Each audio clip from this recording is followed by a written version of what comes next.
ইত্তাকুল্লাহ, তোমরা আল্লাহ রাব্বুল আলামিনকে ভয় করো। ওয়াল তানজুর নাফসুম মা কদ্দামাত লিগাদ, এবং পরকালের জন্য তোমরা কি প্রেরণ করেছো তা নিয়ে তোমরা চিন্তা ভাবনা করো। তারপর আল্লাহ রাব্বুল আলামিন বলছেন ওয়াত্তাকুল্লাহ, এবং তোমরা আল্লাহ রাব্বুল আলামিনকে ভয় করো। ইন্নাল্লাহা খাবীরুম বিমা তা'মালুন, নিচে আল্লাহ রাব্বুল আলামিন তোমরা যা আমল করো, দৈনন্দিন তোমরা যা করো, যা আমল করো, সমস্ত কাজ সম্পর্কে বান্দার আল্লাহ রাব্বুল আলামিন খবর রাখে।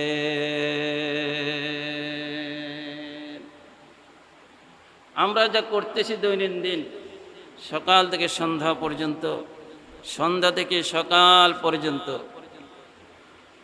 সমস্ত কিছু সম্পর্কে আল্লাহ রাব্বুল আলামিন ওয়াকিফাল, উনি সব কিছু দেখেন, জানেন, শুনেন, সব সময় বান্দার খবর রাখেন। কি আমল করে, কি কাজ করে, বান্দা কি গুনাহ করে না নেক আমল করে, বান্দা কি নামাজ পড়ে না রোজা রাখে, কি কাজ করে, সম্যক অবগত আল্লাহ রাব্বুল আলামিন বলেন সুবহানাল্লাহ।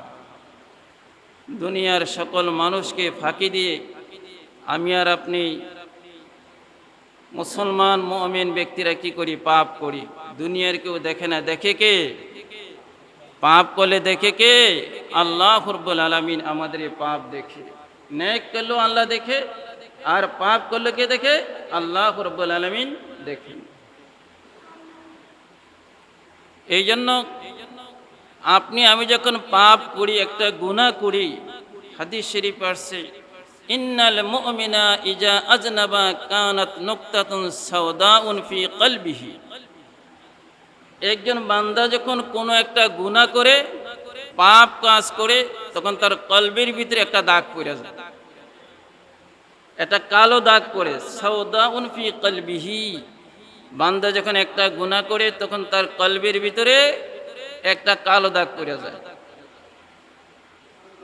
হাদিস শরীফ আছে ওয়াইন জাদা জাদাত কলবুহু, ওয়াইন জাদা জাদাত কলবুহু, আর বান্দা যখন বেশি গুনাহ করে, বেশি দাগ বান্দার কলবের ভিতরে পড়ে যায়। একটা গুনাহ একটা দাগ, অনেক গুনাহ অনেক দাগ। ওয়াইন জাদা জাদাত হাত্তা তা'লুয়া কলবুহু, বেশি গুনাহ বেশি দাগ বান্দার কলবের ভিতরে পড়ে যায়। হাদিস শরীফে আসছে আল্লাহর হাবিব একদিন আয়েশা রাদিয়াল্লাহু তাআলা আনহাকে বলতেছেন ইয়াকা মুহাক্কারাতিজ যুনুবি, হে আয়েশা, ছোট্ট একটা গুনাহ থেকেও নিজেকে বিরত রাখো, হতে পারে ফাইন্না লাহা মিনাল্লাহি তালিবান, এই ছোট্ট একটা গুনার কারণে আল্লাহ রাব্বুল আলামিন হাশরের ময়দানে বলবেন বান্দারি, এই ছোট্ট একটা গুনাহ তুমি কেন করলে? এই গুনাহটা থেকে তুমি কেন নিজেকে বাঁচাইতে পারলা না?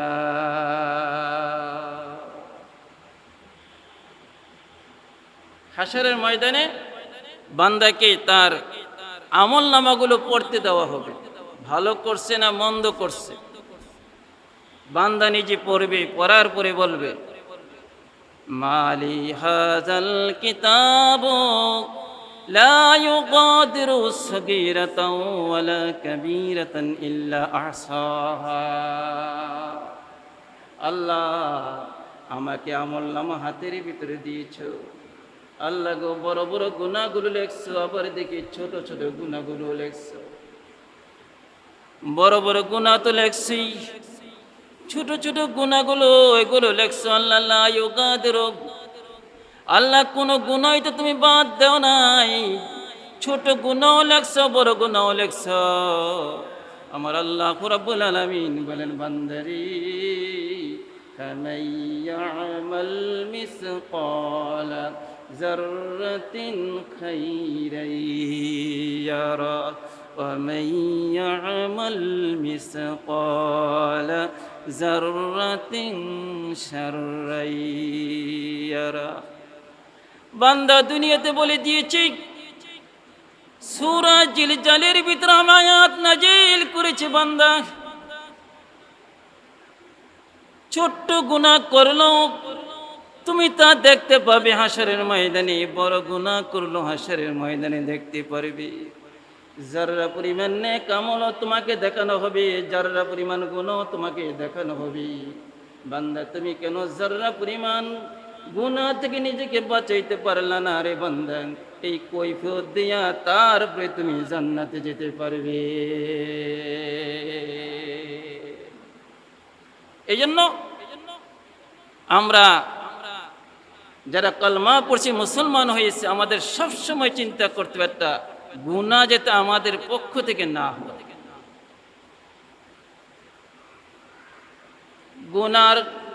গুনাহ হইল কালো, গুনাহকে গুনাহ রং কি কালো, গুনাহ রংটাকে আর নেকের রং হইল আলো। আপনি নামাজ পড়তেছেন আলো হচ্ছে, রোজা রাখতেছেন আলো হচ্ছে, আপনি কোরআন তেলাওয়াত করতেছেন আলো হচ্ছে। কিন্তু আপনি যখন একটা গুনাহ করবেন, গুনার রং হইল কালো আর নেকের রং হইল আলো। বলেন সুবহানাল্লাহ।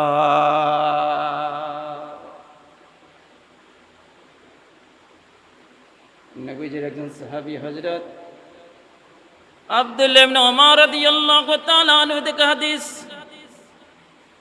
عن ابن عمر رضي الله تعالى عنه قال قال رسول الله صلى الله عليه وسلم إن هذه القلوب تصدع كما يصدع الحديد إذا أصابه الماء قيل وما جلاؤها يا رسول الله قال كثرة ذكر الموت وتلاوة القرآن رواه البيهقي। বাইহাকি শরীফের হাদিস। আল্লাহর হাবিব বলেন, ইন্না হাজিল কুলুব তাসদাউ, নিশ্চয় তোমাদের কলবের ভিতরে যখন গুনাহ করতে করতে ঝং ধরে যায়, অন্তরের ভিতরে কলবের ভিতরে পাপ করতে করতে যখন তোমাদের ঝং ধরে যায়, ইন্না হাজিল কুলুব তাসদাউ, গুনাহ করলে তোমাদের কলবের ভিতরে ঝং ধরে। কামা ইয়াসদাউল হাদিদ ইজা আসাবাহুল মাউ, যেমন নাকি একটা লোহার ভিতরে যদি পানি লাগে, কি লাগে? একটা লোহার ভিতরে যদি পানি লাগে, পানিটাকে যদি আপনি লোহা থেকে না মোছেন, ভালো করে না মোছেন, দেখবেন লোহার ভিতরে ঝং ধরে গেছে। একটা লোহার ভিতরে যেমনে পানি লাগে, লোহার ভিতরে ঝং ধরে যায়। কামা ইয়াসতাউল হাদিদ ইজা আসাবাহুল মা, মা মানে পানি। সাহাবায়ে কেরামরা জিজ্ঞাসা করলেন, ইয়া রাসূলুল্লাহ ইয়া ওমা জিলাউহা ইয়া রাসূলুল্লাহ, কিলা ওমা জিলাউহা ইয়া রাসূলুল্লাহ। আল্লাহর হাবিব, কলবের ভিতরে ঝং ধরে গেছে গুনাহ করতে করতে, এই গুনাহগুলো পরিষ্কার আমরা কিভাবে করব? আল্লাহর হাবিব এই হাদিসটার ভিতরে দুইটা অপশান দিয়েছেন। কয়টা অপশান? এক নম্বরে বলছেন কাসরাতু যিকরিল মাউতি, বেশি বেশি যদি মৃত্যুর কথা স্মরণ করে নেক আমল করো। কি বেশি বেশি যদি বান্দা মৃত্যুর কথা স্মরণ করে নেক আমল করো, দেখবা এই মৃত্যুর কথা স্মরণ করার কারণে, নেক আমল করার কারণে তোমার কলবের ময়লা দূর হয়ে যাবে। বলেন সুবহানাল্লাহ। দুই নম্বরে বলছেন ওয়া তিলাওয়াতুল কোরআন, বেশি বেশি কোরআন তেলাওয়াত করলে কলবের ময়লা দূর হবে। আপনি যদি বেশি বেশি কোরআন তেলাওয়াত করেন, মৃত্যুর কথা বেশি বেশি স্মরণ করেন, নামাজ পড়েন, রোজা রাখেন, নামাজ হইল আলো, রোজা হইল আলো। নামাজ হইল জিকির, রোজা হইল জিকির, হজ হইল জিকির, যাকাত হইল জিকির, কোরআন তেলাওয়াত হইল জিকির। এই জিকিরগুলো যখন আপনি বেশি বেশি করবেন, তখন অটোমেটিক আপনার কলবের সেই ঝং, কলবের সেই গুনাহ দূর হয়ে যাবে। বলেন সুবহানাল্লাহ।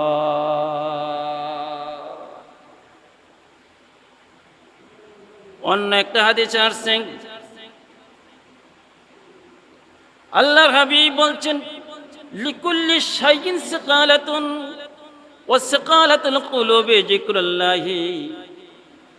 প্রত্যেক লোহার বস্তুকে পরিষ্কার করার যন্ত্র আছে, রেত আছে। রেত দিয়ে যেমন লোহাকে পরিষ্কার করা যায়, আল্লাহর হাবিব বললেন আমার উম্মতেরা রে, ও উম্মতেরা, তোমরা গুনাহ করতে করতে তোমাদের কলবের ভিতরে ঝং ধরে গেছে, পাহাড় পরিমাণ ঝং তোমাদের কলবের ভিতরে পড়ে গেছে, অনেক ঝং পড়ে গেছে। তোমরা যদি বেশি বেশি আল্লাহর জিকির করো, আল্লাহ আল্লাহ জিকির করো, সুবহানাল্লাহ পড়ো, আলহামদুলিল্লাহ পড়ো, আল্লাহু আকবার পড়ো, লা ইলাহা ইল্লাল্লাহ, এই জিকিরগুলো যদি বেশি বেশি করো, এই জিকিরগুলো করার কারণে তোমাদের কলবের ময়লা দূর হয়ে যাবে। বলেন সুবহানাল্লাহ। এই জন্য আমরা শুধু নিজেরা মুমিন মুত্তাকি হইতে পারি নাই, মুসলমান আমরা হইতে পারি। মুসলমান হওয়া সোজা না, মুত্তাকি হওয়া সোজা না। কালমা পড়লে মুমিন হওয়া যায়, কিন্তু মুত্তাকি হওয়া যায় না।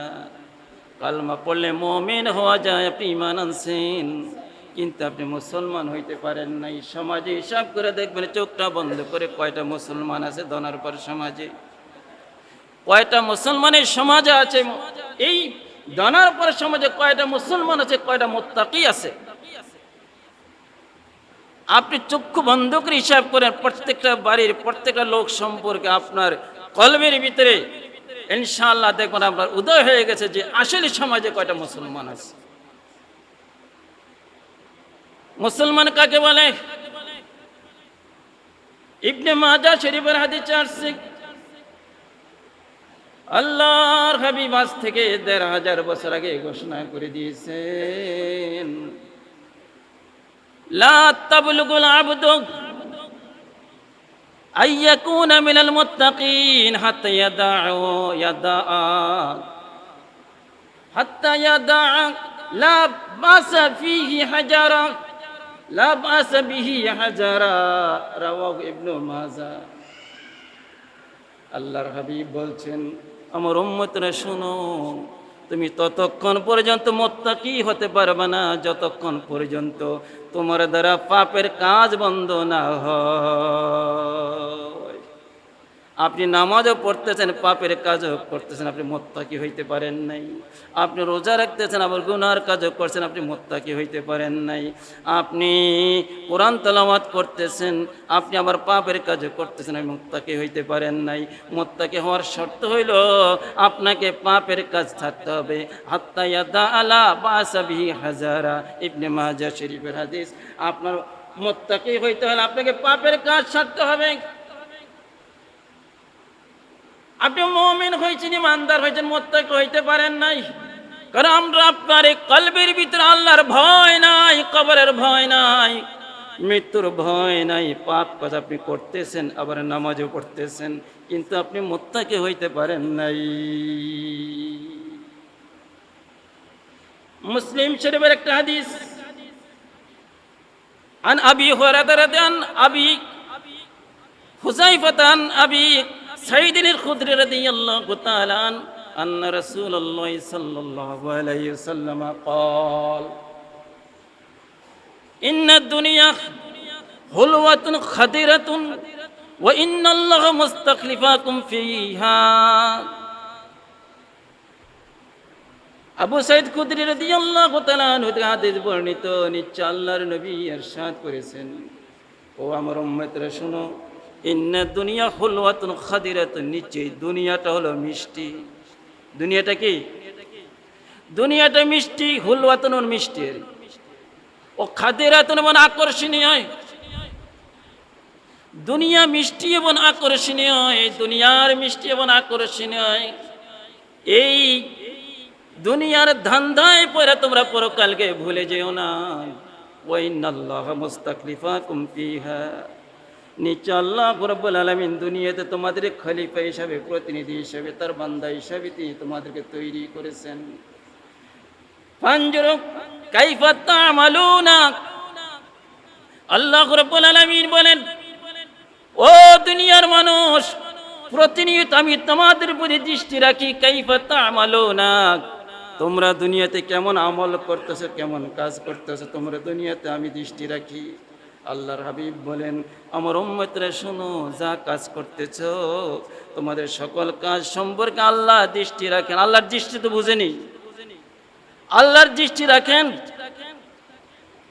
কাইফা তা'মালুনা, তোমরা কেমন আমল করতেছো, ভালো করতেছো না মন্দ করতেছো। ফাত্তাকুদ দুনিয়া, তোমরা দুনিয়া থেকে বেঁচে থাকো, দুনিয়া থেকে বেঁচে থাকো। ওয়াত্তাকুন নিসা, এবং নারীদের থেকে বেঁচে থাকো। অর্থাৎ তোমরা দুনিয়ার ফিতনা থেকে নিজেদেরকে বাঁচাও, এবং নারীদের ফিতনা থেকে নিজেদেরকে বাঁচাও। অর্থাৎ তোমরা মুত্তাকি হও, পরহেজগার হও। বলেন না সুবহানাল্লাহ। আবু দাউদ শরীফের হাদিস। এই জন্য আল্লাহর হাবিব মুসলিম শরীফের হাদিসে আসছে, আল্লাহর হাবিব আল্লাহর দরবারে সব সময় দোয়া করতেন, আল্লাহুম্মা ইন্নী আসআলুকাল হুদা ওয়াত তুকা ওয়াল আফাফা ওয়াল গিনা। আল্লাহর হাবিব আল্লাহর কাছে কামনা করতেন, আল্লাহুম্মা, হে আল্লাহ, ইন্নী আসআলুকাল হুদা, আমি তোমার কাছে হেদায়েত কামনা করছি। ওয়াত তুকা, এবং মুত্তাকি হওয়া কামনা করছি, তাকওয়াবান হওয়া কামনা করছি।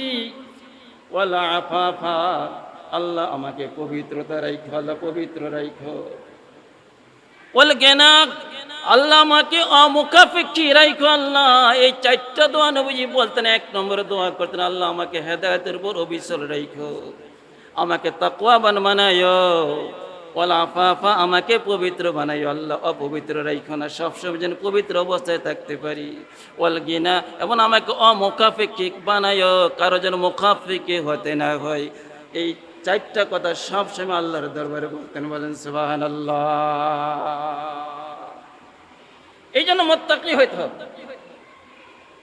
মুমিন ঠিকই আছে, মুত্তাকি হইতে পারি নাই।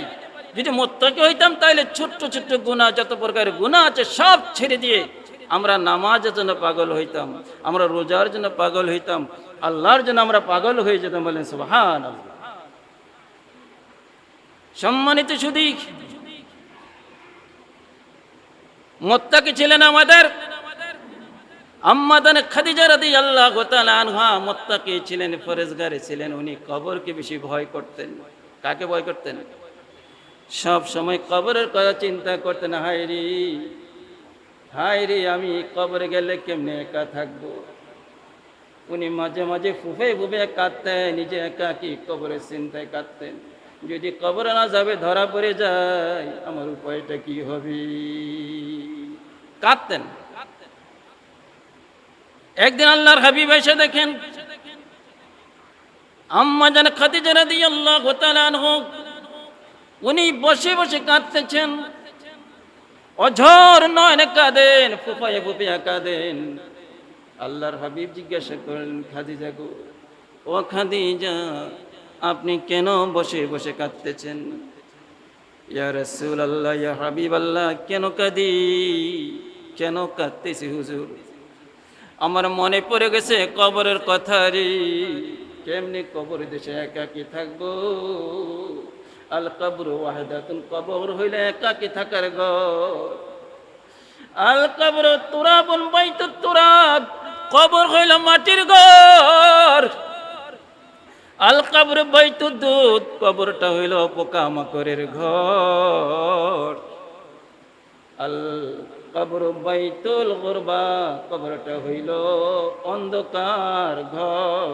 এই কবরে কেমনে থাকবো? আল্লাহর হাবিব কবরের কথা মনে পড়ে গেছে, এই জন্য চোখের পানি ছেড়ে কাঁদতেছি। বলেন সুবহানাল্লাহ। ওনার তো কান্নার কোনো প্রয়োজন ছিল না, কারণ যে খাদিজা রাদিয়াল্লাহু তাআলা আনহা, উনি ছিলেন মক্কার ধনাঢ্য একজন মহিলা, সম্ভ্রান্ত মহিলা। ওনার ধন সম্পদগুলো আল্লাহর হাবিবের কাছে পরিণয় সূত্রে আবদ্ধ হওয়ার পরে আম্মা জান খাদিজা রাদিয়াল্লাহু তাআলা আনহা ওনার সমস্ত সম্পত্তি আল্লাহর রাস্তায় দান করে দিয়েছেন। বলেন সুবহানাল্লাহ।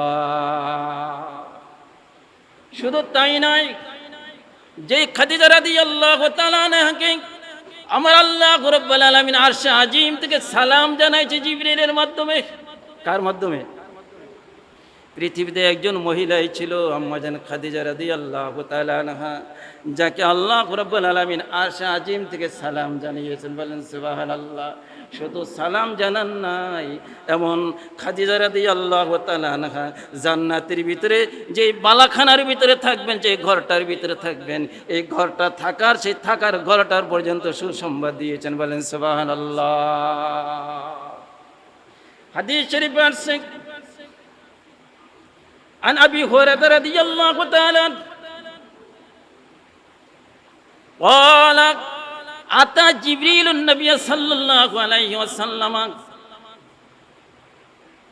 قال إن هذه خديجة قد أتت ومعها إناء فيه إدام أو طعام أو شراب فقرأ عليها من ربها السلام وبشرها ببيت في الجنة من قصب لا سقب فيه ولا قصب فيه بلن سبحان الله। আল্লাহ রাব্বুল আলামিন জিবরিলকে পাঠাইলেন। কারে পাঠাইছেন? কাকে পাঠাইছেন? জিবরিলকে। জিবরিল আমার বন্ধুর কাছে যাও, আমি খাদিজার প্রতি বড় খুশি হয়ে গেছি, রাজি হয়ে গেছি খাদিজার প্রতি। খাদিজাকে কি আমার পক্ষ থেকে সালাম জানাও। বলেন সুবহানাল্লাহ। আর আমার বন্ধুর কাছে খাদিজার সালাম জানাও। শুধু সালাম না, জান্নাতের সুসংবাদ দাও খাদিজাকে। জিবরিল আমিন আসলেন নবীজির পাশে, হাদিসের কথাটা বলছি। জিবরিল আমিন আসলেন নবীজির পাশে, মানুষের আকৃতি ধারণ করে বসে আছেন নবীজির পাশে। এমন সময় খাদিজা রাদিয়াল্লাহু তাআলা আনহা, উনি তো বুঝতে পারেন নাই উনি জিবরিল, বুঝতে পারেন নাই জিবরিল। তখন পর্দার আয়াত নাজিল হয় নাই। খাদিজা রাদিয়াল্লাহু তাআলা আনহা উনি আসতেছেন, মাআহা ইনাউন, তার সাথে একটা বর্তন ছিল। ইনাউন মানে বর্তন। আরে ফিহি ইদামুন আও তাআমুন আও শারাবুন, ওই বর্তনের ভিতরে খাবার ছিল। ফিহি ইদামুন, তরকারি ছিল, ইদাম মানে তরকারি, আও তাআমুন এবং খাবার ছিল, আও শারাবুন এবং পানি জাতীয় বস্তু ছিল। ফিহি ইদামুন, তার ভিতরে তরকারি ছিল, তার ভিতরে খাবার ছিল, ও শারাবুন এবং পানি জাতীয় বস্তু ছিল তার ভিতরে। উনি আসতেছেন। জিবরিল আমিন বলেন, ইয়া রাসূলুল্লাহ, ইয়া হাবিবাল্লাহ, ফাকরা আলাইকা সালাম মির রাব্বিকা। ইয়া রাসূলুল্লাহ, ইয়া হাবিবাল্লাহ, আল্লাহ রাব্বুল আলামিন খাদিজাকে সালাম জানাইছে, আপনি খাদিজাকে আল্লাহর পক্ষ থেকে সালামটা জানান। বলেন সুবহানাল্লাহ। ইয়া রাসূলুল্লাহ, ইয়া হাবিবাল্লাহ, শুধু সালাম দিয়ে খান্ত না, আল্লাহ রাব্বুল আলামিন জান্নাতের ভিতরে খাদিজার প্রতি খুশি হইয়া জান্নাতের ভিতরে একটা ঘর নির্মাণ করে রাখছেন, একটা বালাখানা তৈরি করে রাখছেন। এই বালাখানাটা তৈরি করে রাখছেন, এই বালাখানা, এই ঘরটার, জান্নাতের এই বালাখানাটার খোঁজ খবরই এই খাদিজা রাদিয়াল্লাহু তাআলা আনহাকে দেন। বলেন সুবহানাল্লাহ। আল্লাহর হাবিব খাদিজাকে ডাক দিলেন, খাদিজা রে, ও খাদিজা, আল্লাহ রাব্বুল আলামিন তোমার প্রতি রাজি হইয়া, খুশি হইয়া তোমার প্রতি সালাম দিয়েছে। আল্লাহ রাব্বুল আলামিনের পক্ষ থেকে তুমি সালাম গ্রহণ করো। বলেন না সুবহানাল্লাহ। আল্লাহর পক্ষ থেকে সালাম দিয়ে সালাম গ্রহণ করো। খাদিজা রাদিয়াল্লাহু তাআলা আনহা আল্লাহর পক্ষ থেকে সালাম গ্রহণ করলেন, ওয়া আলাইকা সালাম বললেন। এরপর আল্লাহর হাবিব বললেন, ওয়াবাশশারাহা বিবাইতিন ফিল জান্নাতি, ওয়াবাশশারাহা বিবাইতিন ফিল জান্নাতি মিন কাসাবিন লা সাকাবা ফিহি ওয়ালা কাসাবা ফিহি। ও খাদিজা শোনো, শুধু সালাম দেয়া আল্লাহ রাব্বুল আলামিন ক্ষান্ত করেন নাই। ও খাদিজা, আল্লাহ রাব্বুল আলামিন তোমার এখন ইন্তেকাল হয় নাই, এখনো তুমি পরকালে হাসরের ময়দানে উঠো নাই। আল্লাহ রাব্বুল আলামিন জান্নাতের ভিতরে তোমার জন্য একটা বালাখানা তৈরি করে রাখছেন, যে বালাখানার ভিতরে তুমি সব সময় থাকবে। বলেন না সুবহানাল্লাহ। কাকে ভয় করতেন? কবর। কাকে ভয় করতেন? এই জন্য আমাদের সামনে কবর আছে, আছে কিনা? মৃত্যু আছে কিনা? মৃত্যুর কোনো সময় আছে? হ্যাঁ, যে কখন কার মৃত্যু হবে, কখন কার মৃত্যু হবে, এই কথা আমরা বলতে পারি না, পারি কিনা? আল্লাহর হাবিব বলছেন, ও আমার উম্মতরা শোনো, তোমরা মৃত্যুকে ভয় করো, কবরকে ভয় করো। আকসিরু হাজিমিল লাজ্জাতিল মাউত, তোমরা বিশেষ মৃত্যুর কথা স্মরণ করো। মৃত্যুর কথা স্মরণ করলে গুনাহ থেকে তোমরা নিজেদের মুক্ত রাখতে পারবে। বলেন সুবহানাল্লাহ। আল্লাহ রাব্বুল আলামিন যে আলোচনাগুলো করলাম, আমরা যেন আমল করতে পারি, আমরা যেন সব সময় নেক আমল করতে পারি। বেশি বেশি মৃত্যুর কথা স্মরণ করবেন। কিসের কথা স্মরণ করবেন? আর আরেকটা কথা, নামাজের পরে যখন সালাম ফিরাই, সালাম ফিরানোর পরে লা ইলাহা ইল্লাল্লাহু ওয়াহদাহু লা শারীকা লাহু লাহুল মুলকু ওয়া লাহুল হামদু ওয়া হুয়া আলা কুল্লি শাইইন কাদির, 33 বার আল্লাহু আকবার বলার পরে 34 বার এই আঙ্গুলি দিয়ে ধরবেন। লা ইলাহা ইল্লাল, বলেন লা ইলাহা ইল্লাল্লাহু ওয়াহদাহু লা শারীকা লাহু লাহুল মুলকু ওয়া লাহুল হামদু ওয়া হুয়া আলা কুল্লি শাইইন কাদির।